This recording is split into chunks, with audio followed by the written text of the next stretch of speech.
Hello and welcome to this special episode of Daughters of Narcissistic Mothers podcast. Today we have a special guest, Genique Baker. She's a one-on-one soul-led intuitive life coach, energy healer, and meditation facilitator who helps people embrace the paradox of their existence, stop gaslighting themselves, and move through life transition with self-trust and conviction. So welcome, Genique. I'm I'm so so happy to have you here. and I'm so happy to be here, and I'm so happy that I found you, and I'm so happy for your content and immense gratitude for all the work that you do. I am so appreciative. Thank you so much, and likewise. So we connected it was about a week ago over some content. You Yeah. reached out asking questions, and I was intrigued because, um, yeah, like the way you shared, the way you asked was like there's more to this woman, and so I went check you out on Instagram, and I discovered a beautiful content that you share, and that you also do this work helping people, which um I know if you're a listener, I don't actually typically have a lot of guests on this podcast. I work with, it's like heart connection. If someone just intrigues me and I'm like, yeah, we can work, we can do something together, I do invite them on. Otherwise, no. So I was really like, yeah, this can definitely work, and we're gonna make a beautiful conversation happen. So here we are. What an honor. So, Janik, if you would like to start by, in, I don't know, sharing a little bit of your story. I've read a little bit about your story, how you came to do this work, and it's pretty awesome to actually hear what you've been through and the different transitions. So, if you want to share about that, that'd be great. Yeah, absolutely. So my life, like the first formative years and then early 20s and kind of the first, I would say, quarter of my year, I was just kind of on what I call the path, the prescribed traditional path of you do this and then you go to school and then you get an education, you get a good job, you get married, you buy a house, and I was just kind of following, I call it the script. And the script got me the things that I was supposed to have right at the checkpoints I was supposed to have it. And every time I hit a checkpoint, there was just a little bit of a void, an emptiness, something that just was unfulfilled. And I just kept thinking, okay, well, maybe when I hit the next checkpoint, that spot will fill up. And it just kept going and it was like I could see, okay, everything's fine and life has given me everything that I'm supposed to have by now, but it just something doesn't feel right. And then the reason why I talk about this embracing the paradox piece is because I started to explore parts of myself at a certain point in my life when I started on my personal healing journey. But I would say to myself, like I started having this like immense desire to travel. And I'd always been a world traveler, but I wanted to go travel by myself. But at the time I was married. And I said to myself, well, you can't be a good wife, but also be this free spirited person going to travel. Like you have to be one or the other. And then I would be like, okay, I had this job, and I finally signed the salary at the job. And then I was like, okay, you have to be responsible. And if you want to, my goal was to start a family at the time, or so I thought. If you want to have a family, you have to have structure, you have to have stability, you have to have roots. And then I thought, but there's this part of me that wants something else. And everything always felt like a contradiction. Like it's like you can't have both. You have to pick. And then I would just witness all the ways I was gaslighting myself and hearing like all this like intuitive, what I now understand is just like intuitive wisdom coming through me. But just all the voices of everything that I learned growing up or what I was taught or the script that I was given to me, especially as a woman in the cultures so I grew up in predominantly in actually South Asian culture. So I'm half Jamaican, half Black, and half Sri Lankan Tamil, South Asian. But I grew up with my mom and my grandparents in a very culturally South Asian upbringing. And so there was a very strong script for the archetypal feminine role of the expectation to get married, have a kid, and that's when you're fulfilled and you've done your duties, and that's when you've completed your job in society as a woman. Mhm. Um, so I just, yeah, it just started everything that was put on me just felt like, okay, let me use everything that, I was taught and gaslight me out of all my intuitive wisdom and tell myself that you can't have both. And then finally I started asking myself, like, what if I can? Like, what if I'm allowed to have it all? And then I just started making big changes. I ended up leaving my marriage. I ended up quitting my job. And I went on to find jobs that allowed me to travel and work. I went on to have partnership that allowed me to travel on my own and still be in partnership. And I explored polyamory and openness and I found all these different structures of existing that I was like, oh, maybe there's a way, and not that I'm saying that everyone's life transition happens in this way, but what I found was after supporting myself through these own life transitions, just being able to support other people through, sorry, my cat is meowing. That's Uh, okay. Cats are welcome. being able to support people through their own life transitions, I found that in everyone there exist these paradoxes. And just there's so many ways in which we gaslight ourselves based on whatever programming we've had, and just being able to help people expand their view on what is possible. Um, I have you ever heard of that show Love It or List It, when they do these like they go into people's homes and then they do renovations. The people want to sell, and Oh, okay, show yeah, is like, okay, either we're going to renovate this home and you're going to love it, or by the end you're going to list it and we're going to get you a really good price. I always say, like, I'm going to help you either love it or leave it, yeah. whatever it is in your life. Like, let me help you. Like, I never think just because somebody is in this transitional period and thinks, oh, maybe this relationship isn't for me, maybe this, I find that if you stay and you embrace your true self, your authenticity, you might not need to run away. Sometimes that response is just because of the turmoil of not accepting yourself and gaslighting yourself. And just to bring it back to the work you do, even understanding half of where my inner gaslighting voice came from, it has been from having a narcissistic mother and having just, toxic parenting, immature parenting, and just also just like the cultural foundation in which the parenting came through for me really set the tone for all the work that I had to overcome to get to where I am today. Yeah, yeah. Oh, you touched on so many points, and what a journey. What a journey. Mhm.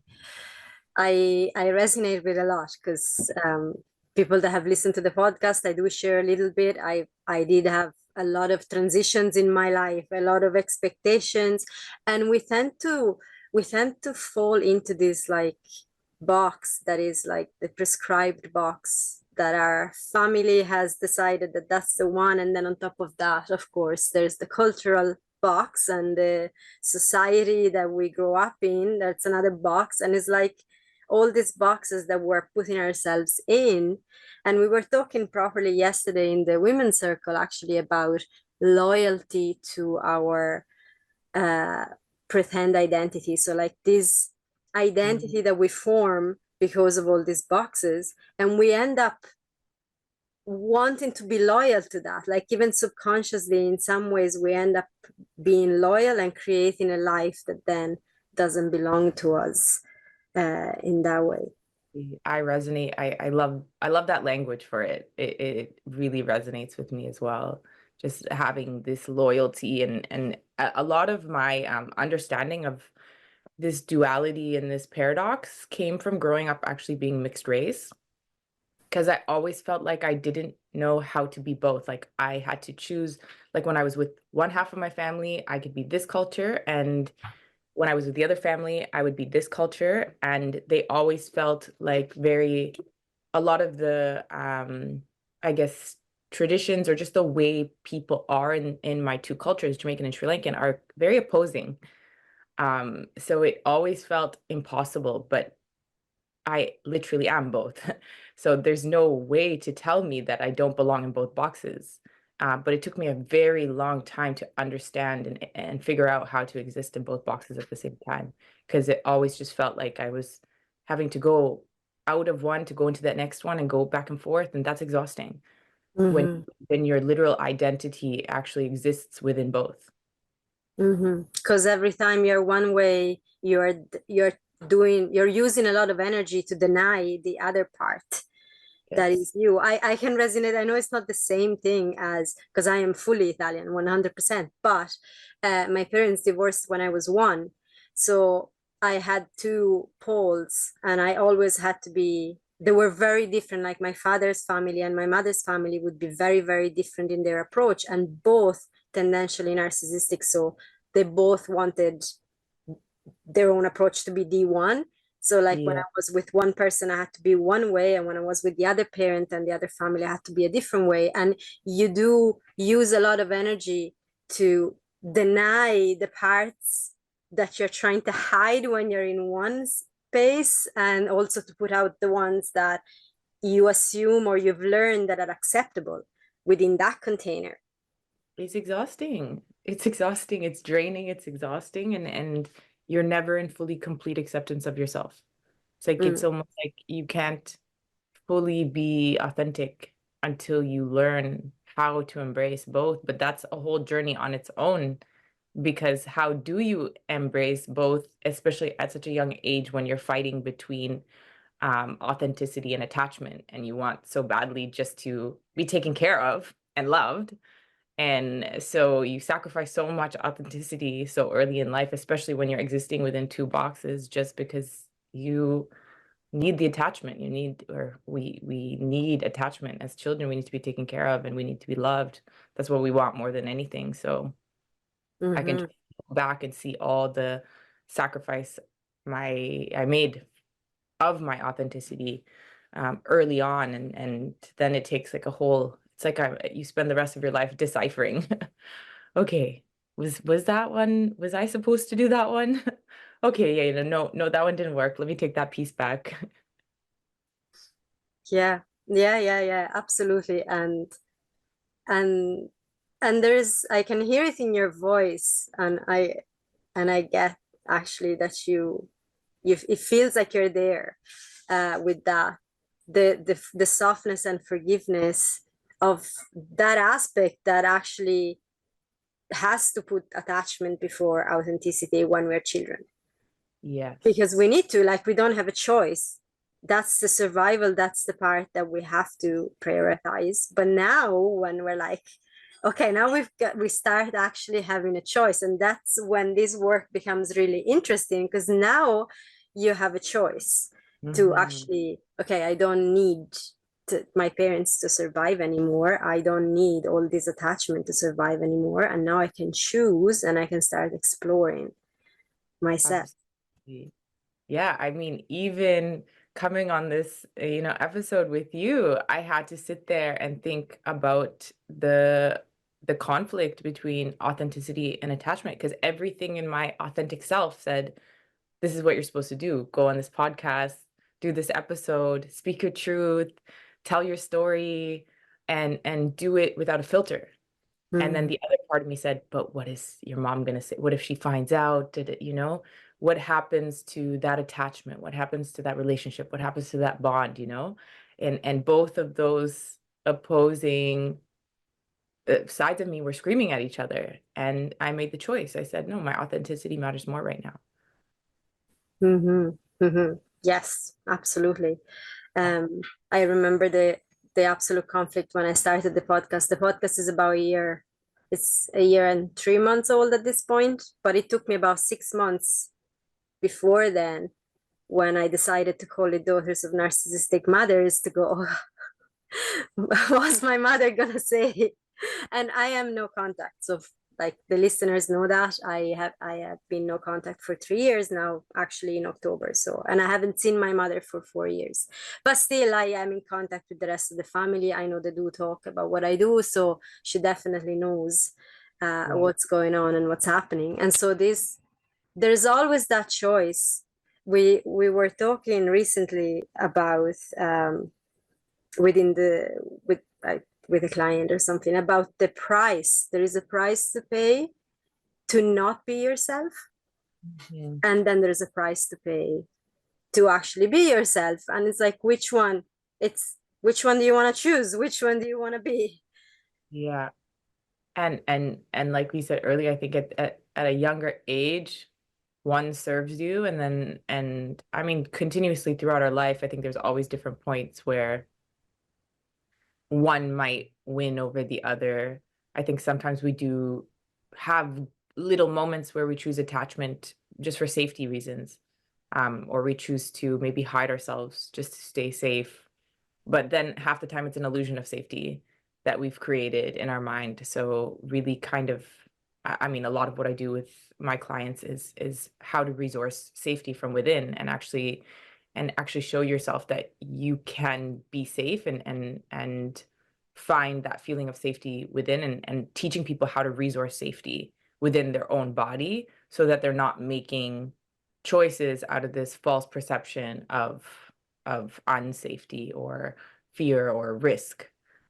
Because I think our minds are so incredibly powerful, and the story, even the story for me today coming on here, the story of how unsafe it would be to tell stories about my mother, it screamed at me. And then my body responded, and it felt very real. The threat felt really real. So in order to even come on this podcast, I had to resource safety within myself. I had to, calm my nervous system. I had to do work in my body. I actually sat at my altar and I prayed before coming on here. And I put on my protective stones, my crystals, anything that was protection. I was like, in order to do this, I need to feel safe. I want to feel protected, because I'm making a choice that all the years of wiring is telling me is unsafe. But I know now that I can resource safety. I can take care of myself no matter what. Not that the fear is made up. The things that I believe could happen as a result, if my mom hears this episode of this podcast, are very real. Those threats, it's not like I've completely made up the danger, but I'm an adult who can handle that threat. As a child, the threat of a narcissistic mother in her full rage can be very scary, and actually very much might affect you in a way where you need to prioritize your safety. But right now I know, hey, if I sit there and I sit with myself and I say, am I actually unsafe? No, I'm absolutely not. I'm absolutely not. But my body is registering that I am. So what can I do to make myself feel safe right now? Mm-hmm. Mm-hmm. Yes, the inner safety, that is so key and it's so important. And it is a training, like it's literally a retraining of the entire system, the entire nervous system. Doesn't happen overnight. We do, you have to be consistent, and you practice, and you implemented all the different things that you know. And also I love that you share that actually still today, even coming onto this podcast, that gets triggered. Because I do get clients that ask me, oh, is this ever gonna end? Is there a point where I won't need to do these things? And I'm like, for me, it's a lifelong journey. Once you have those tools, you're probably gonna use them all the time. It's like a lifestyle, and it doesn't mean failing if things get triggered, but you then sit down and do whatever that works. Exactly. And to me, I always see the sign of it working is that you don't go into lengthy cycles and lengthy periods of dysregulation from it. So it's like just as quickly as the threat came in, um, and the feeling of unsafety, how quickly I was able to take myself out of that was very quick, because I've practiced my tools, in depth. The practices, the tools, everything that I have learned, and I practice on a regular basis, have become so effective that I don't have to spend a week dysregulated, a month. But you know what? I say all of that, and I will tell you, I went home in September, and by far it was I have lived part of my healing journey with my relationship with my mother, my family, was moving across the country. So I was born and raised in Toronto, and I moved to Vancouver. Um, at the time, did I have it in my conscious mind that I was moving away from them?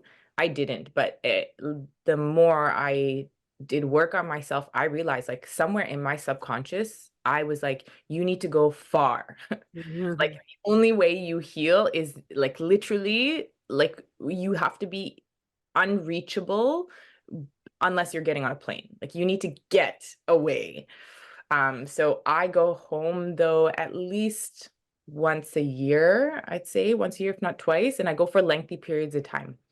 Um, so this last trip I was home for almost 3 weeks. And I did go through a period where I had boundaries where I didn't stay at home, but I've recently started staying at home again because so I grew up with my mom and my grandparents, and my grandfather is now 95, and my mom is his primary caregiver. So the stuff with my mom has gotten really complicated because now in when I'm going to help her help him. Mhm. It's because of my relationship with him, but she's part of this dynamic. So now this you know triangle happening Yeah. where it's like there's involved I'm in this new phase of involvement with my family, with my mother, with my grandfather, where the boundaries that I used to use don't work the same way because of the goals that I'm trying to achieve when I go there. The goals are to support him, support his care. So I'm more physically present. But let me tell you, this last trip, I spent most of my days doing my tools. It took Mhm. me hours a day to feel regulated. And then when I came back home from that trip, I think it took me a month. Like it was like a month of nervous system disruption, a month of it rocked. I say it kicked my ass. It fully kicked my ass this last trip home, more than any other one has ever. I so hear you on that, and thank you so much for sharing that. Because yeah, it still does. I know you shared it on. I was going through your post on Instagram and catching up with your content, and you had one where you were saying, "Oh, if you want proof that you've healed, spend a week with your family."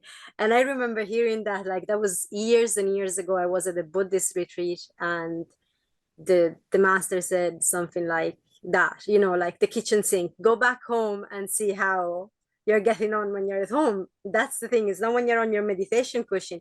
And that's where we implement all the things. There's no more challenging a place as your home, your origin home, your family of origin, because that's where all the roles, the patterns, the stuff, like everything gets triggered. So Uh, it's absolutely amazing that you actually got to implement all your tools, and that you got actually to manage to navigate it in a way.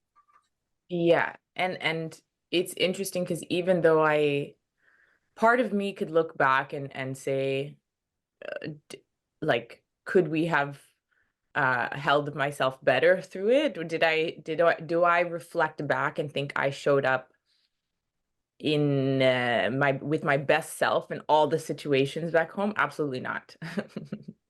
There's a few situations where I met my mom with the same intensity that she met me.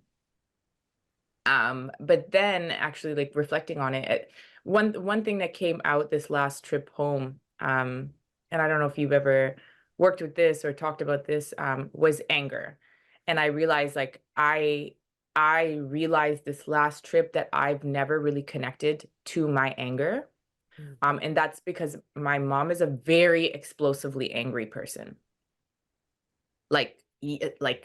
very explosive, screams, swears, slams cupboards, smashes plates, like very like if she's in a mood where she's angry, there can be nobody around her and she will spend an hour talking out loud, cursing, yelling, walking around the house, doing things, slamming things.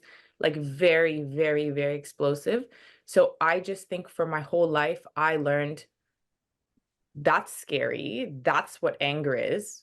That doesn't seem right or healthy. And so anger must be unhealthy. Like, and then I just never really, I have never really thought of myself as an angry person, or that I've ever really, I don't think I've ever allowed myself to get in touch with my anger until this last trip, because my mom was in such an erratic, dysregulated state for such a lengthy period of time that was expressing as anger. And then she started to direct some of the anger at me, which all of a sudden one day I just snapped. I snapped, and I got in, I couldn't even, I almost like, it was almost like my consciousness was observing my behavior, thinking, whoa, I didn't even know I had that in me. And I was in her face yelling at her. And I was all the, it's like my rage came out back at her. And to be honest, I will tell you, it felt, when I reflect back, is that how I would have liked my anger to express? No, but I think years of not expressing anger, it felt so good. It felt incredible. And when I sit with that, I think, okay, that's not something I want to create as a habit, that type of expression of anger. But boy, does that show me how much emotion was stuck in my body. If I feel like it felt like a pressure cooker had just released after so long. And it just felt honestly incredible. Like I felt amazing the next day. Like I was 10 pounds lighter. Yeah, how I get that. Yeah, yeah.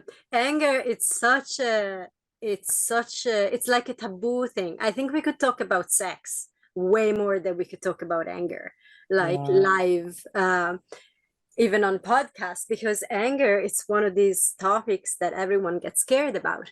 There's lots of different reasons, like either like you shared, you've had like you've witnessed as a child quite an explosive behavior, and you've just decided, okay, anger, which actually the behavior that we witness in that case is rage and aggressiveness, but that gets translated at, okay, that's anger, so anger is a bad thing, I never want to be like them, so I'm not gonna do that ever.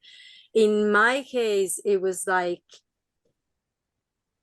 I couldn't, like, if I so much as had a reaction that was beyond, beyond saying yes, absolutely, I'm gonna do whatever you say. So if I tried to be angry, that was Mm. immediately punished,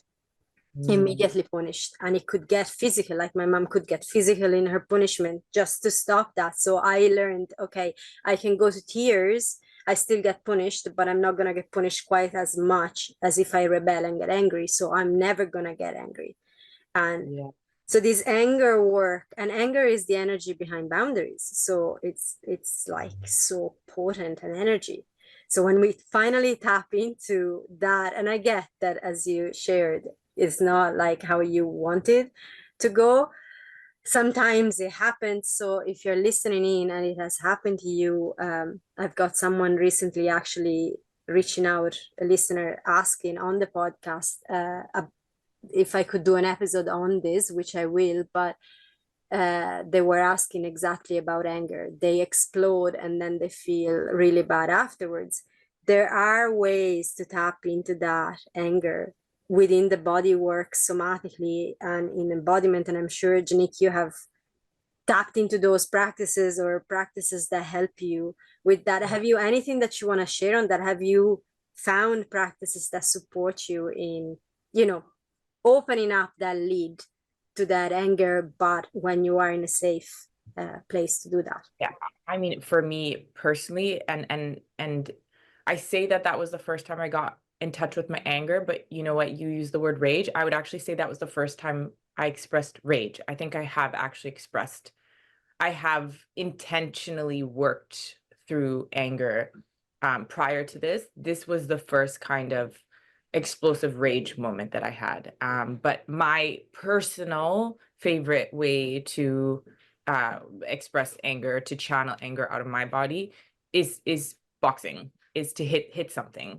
it really, really, really, and I don't even actually have to hit, it can be, I go to classes that involve either kickboxing, hitting, like punch sequences. They don't even have to be actual boxing classes. They can be any classes that involve that type of exertion. And I can, it's always funny because I know that they are workout classes sometimes that I go to. They're more like cardio even based ones, not where you're always actually punching a bag, just throwing sequences. And if you hear, or if I'm in a room with 30 people, I can always tell I'm there doing a different type of work than everyone else is, because I'm the one that you will hear in the room. Everyone else is, in there for the workout, and you'll hear me and I'm like, "Ah, so it's so, for me, there's a whole component that of it's fully surrendering into that class, fully surrendering to every expression that wants it. Every time I throw a punch, there always seems to be an audible component. So it's putting myself into a safe environment where I can expel that energy, but not restricting any energetic like expression that wants to come along with it. I think some people, so part of that is, yes, I'm in this public space and nobody else is being audible. Can I give myself permission though to let go fully?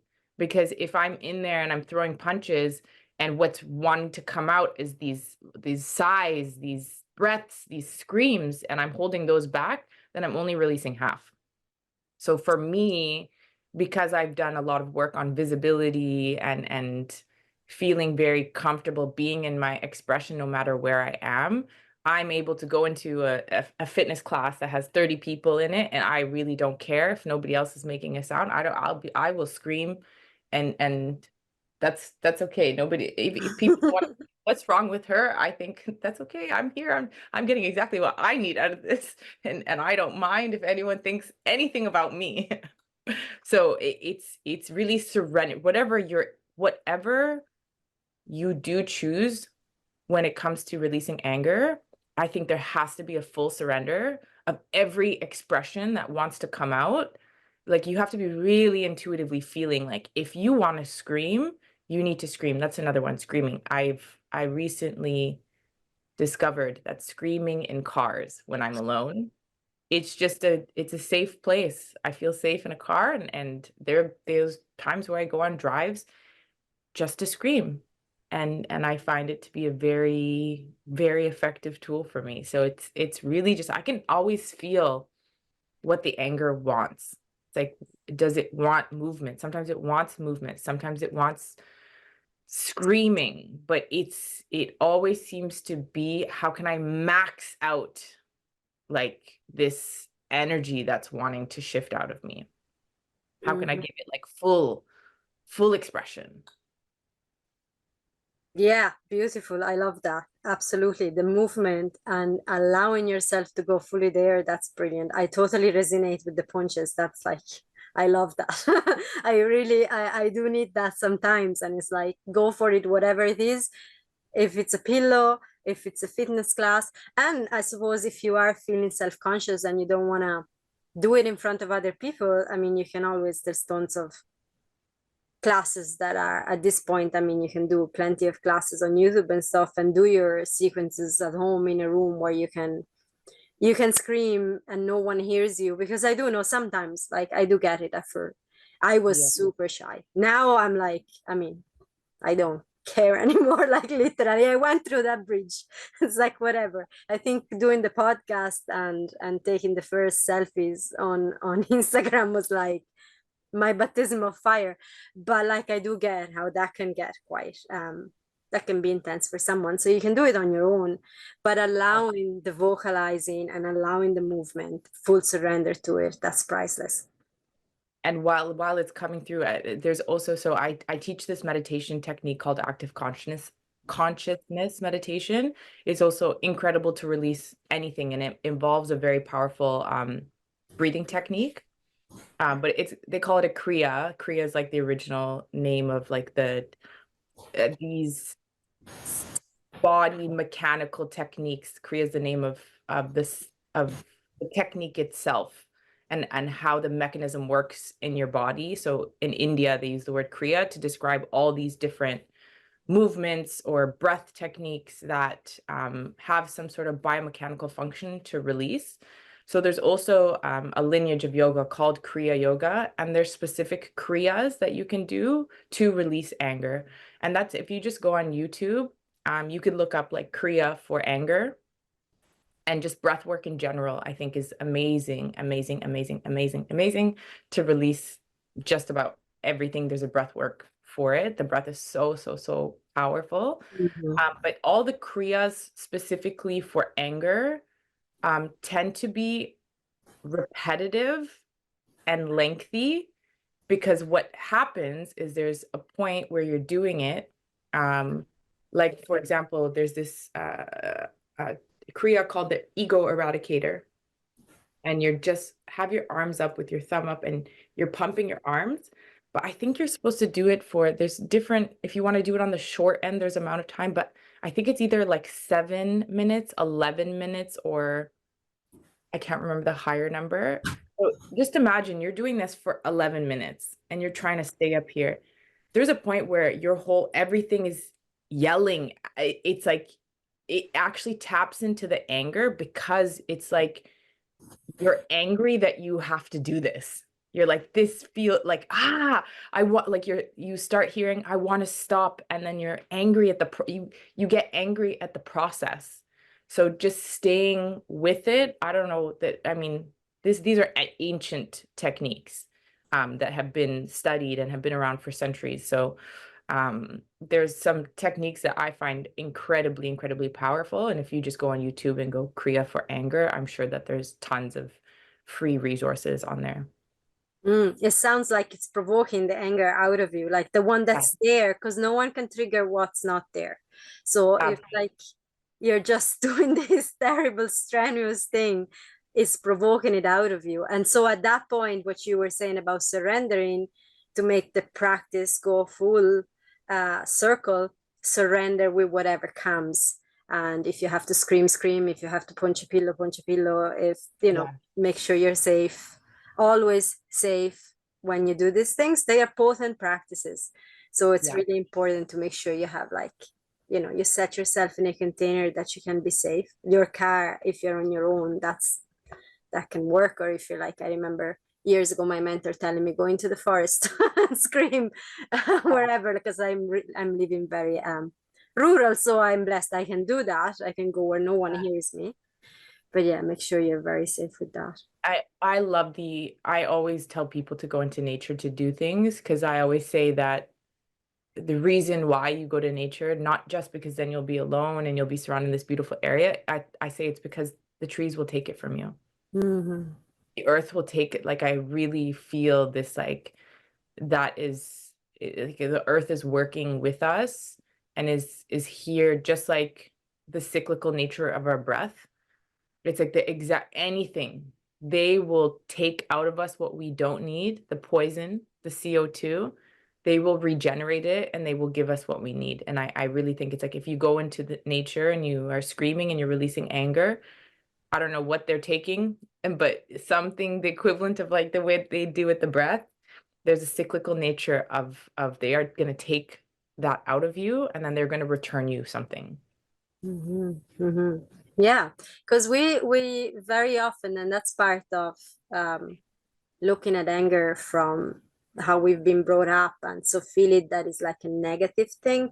But anger is fuel, anger is energy. There's a lot of energy that comes from anger. And when you learn to tap in, because what we're trying to release ultimately is the explosive backlog. Yes. So that then you get to that place where it's not like you don't get angry anymore, but you can tap into the anger and then use it as the energy to fuel your boundaries, you know, the energy to fuel a grounded, no, absolutely, I'm not going to do that. Thank you very much. That's actually a healthy anger. That's, you got to tap into the anger to be able to do that. And that this kind of exercises, that's what they do. So yeah, that's brilliant. I love actually that the conversation went this way, because this is always a really potent topic. Yeah, I was like, oh, I didn't know that this is where we're going. You never really know, right? No. Yeah, No. I love it. Something I was just gonna say about the anger as well. You know what? I think it came in and then it left. Maybe it'll cycle back. That's okay. But yes, anger has been I know what I was gonna say. I was gonna say another thing that I've uh found really helpful is just now that I'm starting to connect more deeply to my anger, even though sometimes I can identify it before I can express it. And I think a lot of people are like this with all feelings. Sometimes we can intellectualize our feelings. We can talk about our feelings. And a lot of people create the illusion that they are, no, I'm very deep in my feelings. I'm very connected to my feelings. But that's because they're talking about it. But a lot of people are overthinking and underfeeling. So it's like until you actually feel the feeling, you're not fully processing it. And with anger, even though I'm not fully in the feeling component of it, I'm really now in the intellectual component of it, it is the beginning, I do think. First, we have to recognize our feeling and then we learn to express it sometimes. Sometimes it goes like that. And I do find that for me, it is helpful even just to say, I'm angry. That made me angry, because there would have been a time where it's like the talking about how you said taboo, like even just to like claim, like fully claim that that made me angry, it's so taboo. And like it can be scary for some people to say, you that made me angry, like it feels like it's, especially I think people socialized as women, um it's like there hasn't been a script for women to be angry. We are Mhm. supposed to be like men have more of a script and permission to be angry than women do. And so just to be able to say, I'm angry right now, I think is such a great starting point, because it's taking ownership of that emotion and saying, you are allowed to exist here. You are allowed to be here. I don't know too many women who say, I'm angry right now. That made me angry. No, because we lose our attachments. That's what we're um, programmed to believe. Yeah. From this life, ancestral wounds, like you name, we have plenty of that tells us no, when you actually start expressing your anger, when you start letting your voice be heard, lo and behold, express actually an opinion because you really, something makes you angry and you want to change it. There's literally something that happens, that part of the body knots up. So that's another thing that can be done, is like when you feel, especially at the beginning of this work, when you're still feeling like anger is somewhat challenging, and I have been there. This is like very recent work actually. I always thought I was an angry person until someone told me, okay, go scream, and I couldn't express any anger, and I had to go through many try and tears and tears and tears before I got there. So I really get it. So something that you can do at the beginning is like when you're feeling that kind of, okay, there is a surge that could be anger, maybe you're beginning to identify it as anger, and you would like to go and maybe do what we've been talking about. You want to go punch something, you want to scream, you want to do that, but you feel that that's not happening. If you can go in and find a knot in your body, like literally feel where that is, Yeah. and then start doing whatever it takes to make it a little bit less knotted up.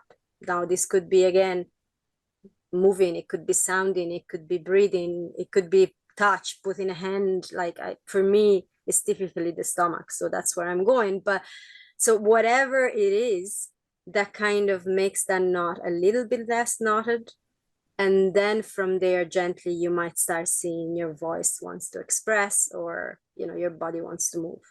But like, so taking it one step at a time, that can be very, very helpful. Yeah. For me, it's always the throat.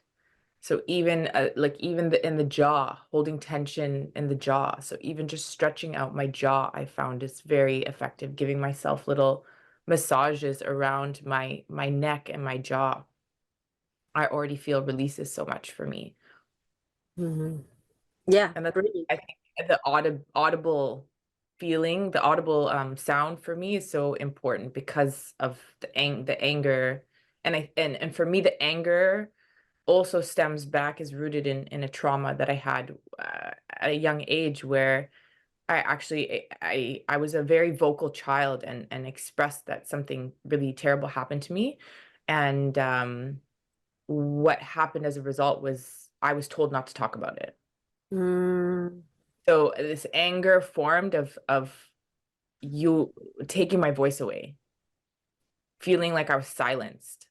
And especially as a young child who experienced what I experienced, and actually found the courage and the bravery to go forward and say, this is what happened to me, where statistically most kids don't speak up when they experience the type of abuse that I experienced.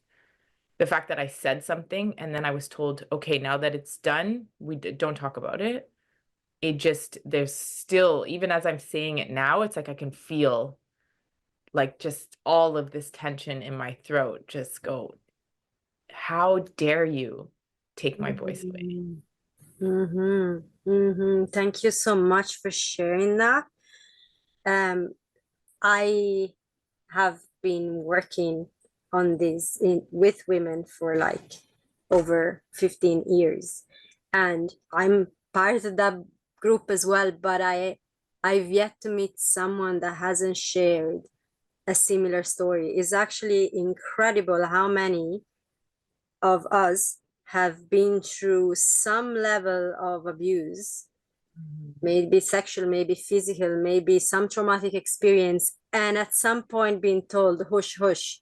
Either I don't believe you, so no point in talking about it because you're not being believed in what you're bringing, or it's your fault, so you're better not talking about it. That was my case. Or you're gonna shame the entire family, so don't talk about it. And that kind of knot that forms. So thanks for bringing that in. Yeah, yeah. And for me, the situation was actually I was in the care of my aunt when something happened to me. And she told me if I tell anybody that I would never be able, that they would take me away from her, that I wouldn't be able to see her ever again, and that I just shouldn't talk about it because if anyone found out, that she would get in trouble. Mm, Which also speaks to the level of caretaking that I've taken on in my life. It's like from such a young age, it's like, oh, okay, so I need to caretake my aunt, even though I need really intense caretaking right now. But no, you know what? I'm going to put my stuff aside and I'm going to caretake her right now. I'm going to silence myself so I can take care of her because her needs are more important than mine. hmm. Yeah, and just like that, then a pattern starts where out of that, and that's what happens for so many of us. We then take on those patterns, and then we realize later on in life that, oh my god, I'm just caring for everyone all the time, and I'm never expressing my need, I'm never asking for help, I'm never saying what's happening inside of me or what I'm feeling. And then we just go back, and I love this work because when you go back to the root of where, and not always we need to actually know the full story of where it started, but if you do get to actually get the memories, that's a bonus that helps. But when we get back to that root within the body, then it's like that pattern can really shift, and you can start, and we go back full circle to what we were talking about at the beginning. You actually start getting your authenticity out. You start learning, oh wait a minute, I can actually express myself, and I can actually stop caring non-stop about everyone else and all of that. Yeah. And right here, I feel like this is like a core wound that I've seen in so many people that triggers anger, is if somebody is doing something and it triggers the feeling of this person thinks their needs are more important than mine. Like that is something that I experienced, especially if you have a caretaker archetype and you're starting to acknowledge it and work on it, and you start to see people who, it's one thing if you're doing the caretaking and you're going above and beyond, but if you come from a family where it was expected of you to caretake, and so then you've become this person who allows people to put that expectation on you, and then you show up and you caretake. And then when you start to do the work on this to kind of pull away, people will still be showing up in these ways where they're acting like, actually, my needs are more important than yours. Mm-hmm. And that is like it can be the most little thing for me sometimes. And it can be sometimes I'll be doing something and somebody will start talking to me, and then but they didn't actually take time to get my attention or to see if I had space or anything. They just start talking, and then they go, were you even listening? Did you hear anything I said? And immediately I get angry. And it took me a while to understand, why am I like I really angry inside? And it's because when I sit with it, I think, did you really think that everything you had to say is more important than what I'm doing here? And that you could just come in and command and demand my attention without asking me if I have space, if this is a good time? You think that the thing you need right now is more important than the thing I'm doing. But when somebody comes in and I'm in that, before I used to just caretake. Oh, sorry, I wasn't listening. Tell me again. Whereas now that I'm aware, oh wait, actually you think what you need is more important than what I'm doing right now. Actually, I'm angry. I'm angry. Why do you think that what you need right now is more important than what I'm doing? Why can't you ask me if I have the space for this right now? And Mm-hmm. just say, actually, I'm a little bit frustrated right now because I don't have the space for this. And then I think just practicing that more often, people go, oh, okay. It's like that anger being there is important because it also makes the other person go, oh, wait, actually, oh, I can't just demand and command this person's attention. Mm-hmm. Mm-hmm.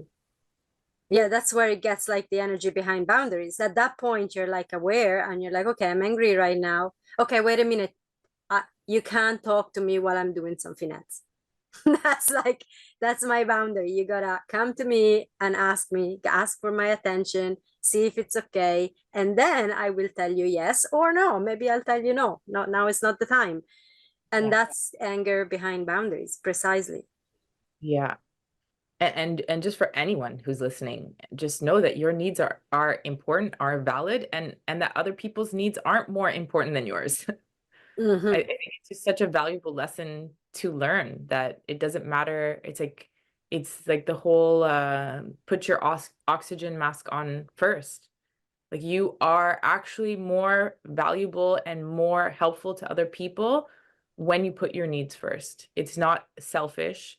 That's another word that I've had to do a lot of work on, is to find the balance of, not thinking I'm selfish, and like not self-abandoning, but also not being selfish, and finding that happy medium. Yeah, it's another word that gets a lot of that has a bad reputation, but Yeah. like it's taking care of yourself. That's like the foundation. You can't, as you said, you can't take care of anyone else if you don't take care of yourself. And if you're listening in and you're a mother, you know that like that's like the rule number one when you are a mom. Because I know, if I coming from a mother that has neglected me, I wanted to do everything for my daughters. But if Yeah. and that way I wasn't taking care of myself. And then I wasn't actually turning up in a good way for them. So, like, always start with yourself. Being selfish, the mentor years and years ago was calling it clever selfishness. Yeah. I love that. Yeah. That was an amazing conversation, and we've been talking for about an hour. Yeah. I don't have a hard stop, so I'm if you have anything else that you want to bring in, that you feel that you want to share, you're totally welcome to do that. Yeah, there was one thing that I heard on one of your podcasts that I just wanted to it was one of the things that I was like, if I can talk about this one thing, because it was the one. I mean, I listened to many from the day I found you on Spotify. I think I listened to like 15 episodes.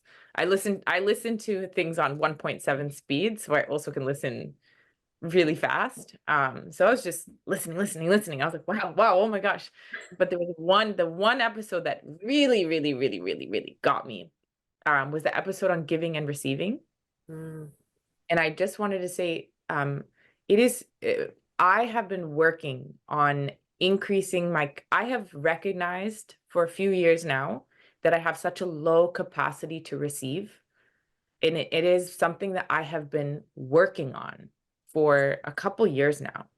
And I feel like something you said in one of your episodes, it was like it gave me the missing piece of the puzzle. And uh, I understood, okay, Genique, your capacity to receive isn't very isn't big. And I already have been doing work to stretch it. And part of that has just been, okay, this person is offering something, say yes. Okay, would help make this better, like easier, ask. So it started off like that, very simple. Somebody offering, can you say yes? And if something is going to make this easier by asking for help, can you ask for help? But what I have noticed in the last couple of years in this practice is that even though I've technically increased my capacity to receive, it still has never felt good. And I've never really understood why. Like I was like, okay, I'm doing the thing that I'm trying to do.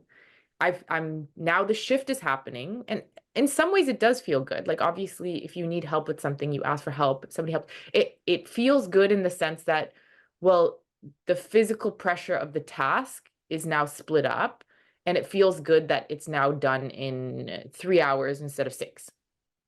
So no matter what, circumstantially, that's going to feel better. So it's like, okay, this does feel good, but it never felt, I'm going to call it like clean, like Mm. never felt completely clean. And I did not understand it until I listened to your podcast.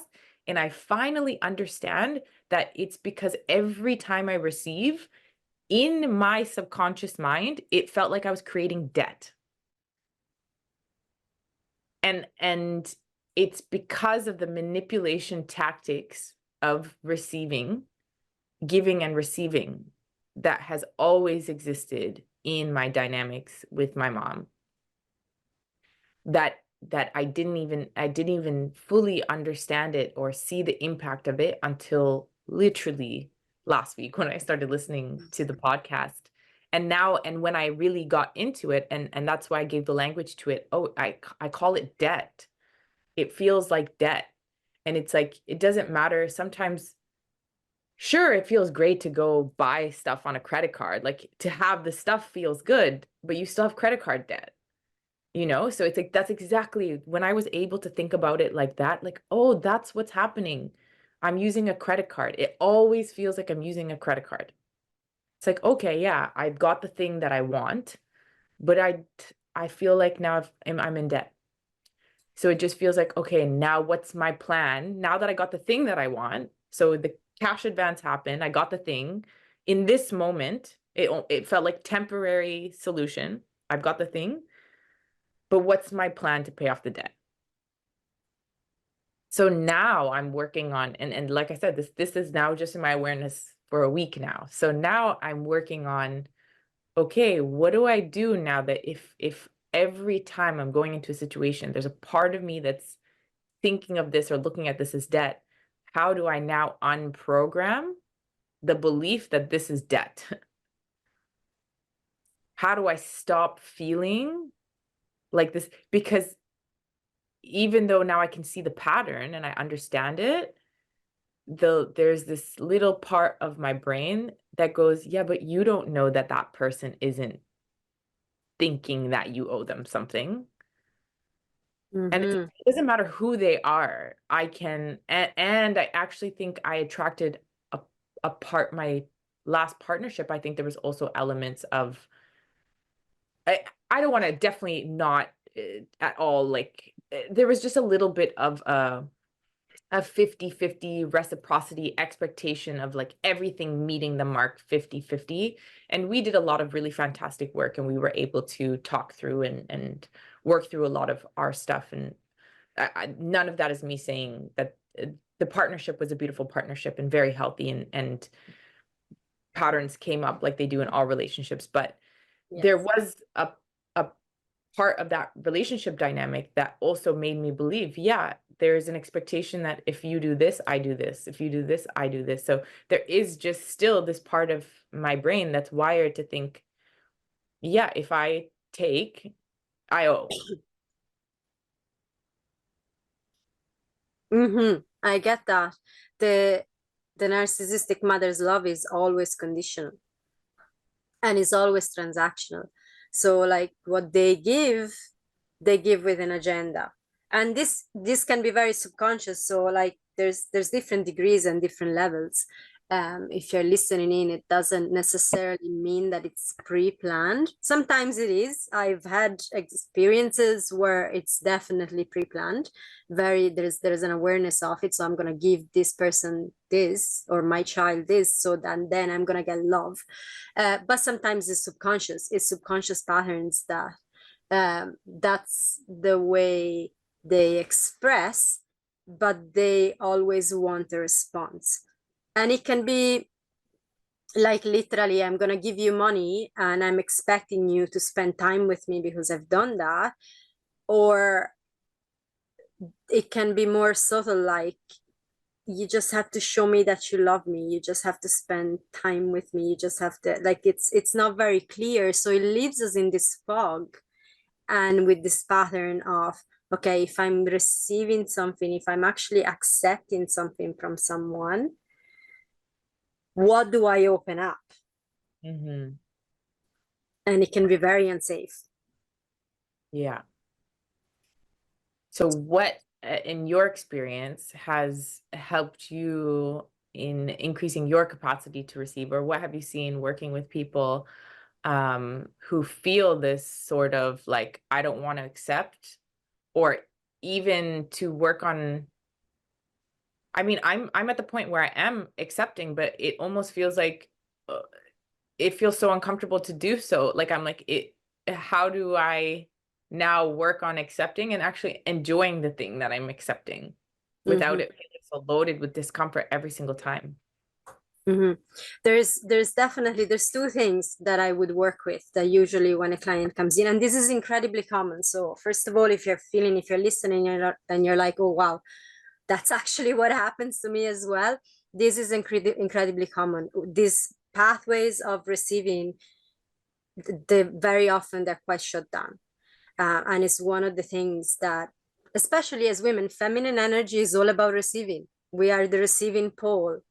Yeah. So like that's that part, when it's shut down, we end up being hyper masculine, and it just doesn't really, is not very helpful. So there's two things, like the most sort of practical hands-on thing that I do teach, and I believe I even mentioned that in that podcast episode, is to take time. So pause, feel, and then respond. So when someone wants to give you something, or the very same the other way, because sometimes when we have a problem with receiving, we tend to give too much because we don't want to receive, so we give. So if someone is offering you something, or if someone is asking something of you, instead of jumping in and either sort of rejecting or accepting straight away out of a pattern, pause first, then feel into it. And this could take you a couple of days. It mightn't actually, you could say, I can't really answer you right now. I'm just going to feel into it and I'll get back to you.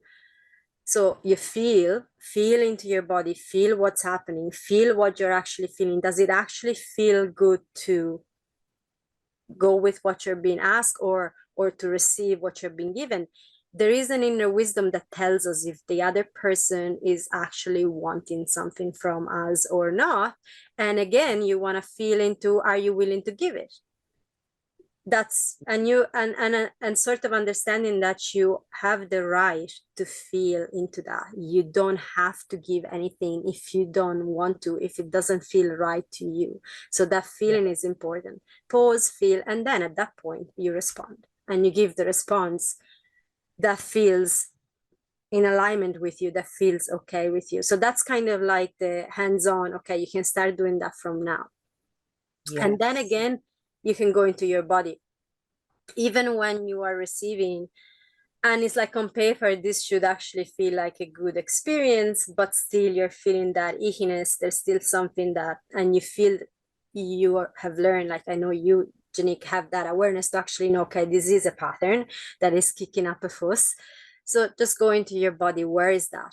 Where is that discomfort? Where is that knot? Where, what part of your body is, much like the anger, that is not feeling, and and again, feel into that. There could be information there that's actually telling you that the situation isn't clean, and that other person actually is not being clean with you. Or if it's a pattern, when you soften that part that is knotted up, you're going to feel much better, and that builds up. So eventually that's going to get better and better. So that's how Yeah. I would work with that.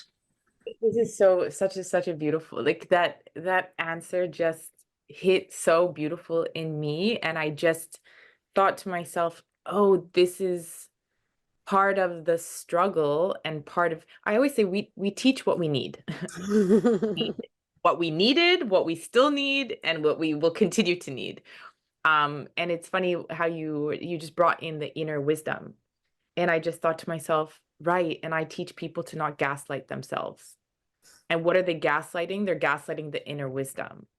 So how would this whole receiving, where does it get convoluted? I think for people, I think is because the inner wisdom is coming in sometimes and is saying, actually, the thing that you're perceiving here, that there is a reciprocity and expectation, there's an inner wisdom happening. Actually, that's real, and you don't need to gaslight yourself. So I think that that's like a really big piece that I'm going to take away from this and remind myself, because I still to this day have to remind myself, like, hey, you're gaslighting yourself. Like your inner wisdom is speaking and you are gaslighting yourself out of that wisdom. You Mm-hmm. are using some sort of belief system or something, some program that's really not working for you to create distrust within yourself. So I think a big piece that I will take away and remind myself, and hopefully anyone who's listening can remind themselves, to trust their inner wisdom and to not gaslight that part of you. And even just to be the witness of the part of you that's gaslighting. Mm-hmm. Yeah. Yeah. Oh, I'm very glad. That's a beautiful takeaway thing, and it's a beautiful message. That inner wisdom is key. All the work, and I know that that's the work you do. It's the work I do, and I actually love this. It's reconnecting people with that inner wisdom, Absolutely. because we all have it. Yeah, yeah. And it really is. I and my Instagram handle is intention is everything, and it's because I really just believe in the power of intention. It's like you have to be intentional about strengthening that relationship with that inner wisdom. And you got to treat it like a relationship, like any relationship. How does a relationship thrive? You put work into it. You spend time with it. You make commitments to it. You spend quality time with it. It's and to me, the inner wisdom is an entity that is within us that is just craving a full-blown relationship. They don't want to be in a half-assed relationship. They want to be in a fully committed relationship. And so many people are wondering why, they don't trust that inner wisdom, or why they're not connected to that inner wisdom. It's like, what are you doing to harness that relationship? What are you doing to fuel that relationship? What are you doing to create safety with that relationship? What are you doing to build that relationship? It doesn't it's not just going to be there. It's don't take it for granted. Mm-hmm. Yeah. Beautiful, beautiful message. I don't want to add anything to that because that's brilliant and beautifully said. Yeah. Oh, Absolutely. this is such a beautiful, powerful conversation. I'm so grateful that I found your podcast. I'm so happy that I reached out. I'm so happy that I messaged to ask to be on the podcast. It's very, I don't know if you know anything about human design, but one of the things I do also with a tool that I use and something I do with my clients is I read human design. And my human design is I'm a manifester. So I have big initiator energy. So for me, it was just very like, it was like I felt this like, I have to ask if we can collab. Like I have to ask. And it just felt like this full initiation, like no, it doesn't matter. Like even if she says no, even if it's not the right time, it's like from I think it was like 2 days after I found the podcast, I was like, yep, we need to have a conversation. I want to speak to you. Yeah, yeah. And I was like reading the email, I was like, oh yeah, yeah, absolutely. Yeah, that makes Amazing. perfect sense. Sounds awesome. So yeah, brilliant. I'm glad you did. I'm really, really glad you did. Yeah. And this was an amazing conversation. And for anyone listening, I will put the links to find Genique. So like I know your Instagram is your place where you connect with people, where anyone that wants to connect with you, find you and find your work can find you there. So I will have the link to that in the description of this episode. And yeah, this was an amazing conversation, and maybe we'll do it again sometimes. I feel like there can be more to this, so we'll see what the future holds. But Absolutely. for now, thank you so so much, Genique, for being here, for having been here and sharing your wisdom on this And podcast. so much for having me. Thank you so, so much. It was a beautiful reason to get out of bed early this morning. Not that I'm usually up at that time anyways, but to get ready and be, presentable and in my channel at that time was really nice. Fantastic. Thank you so much. And thank you for everyone listening in. For listening, for being here, for doing the work. It's precious. And thank you for that. So Yes, with that, yeah, take care and hopefully we'll talk again soon. bye. Bye, everyone. Lots of love. Bye.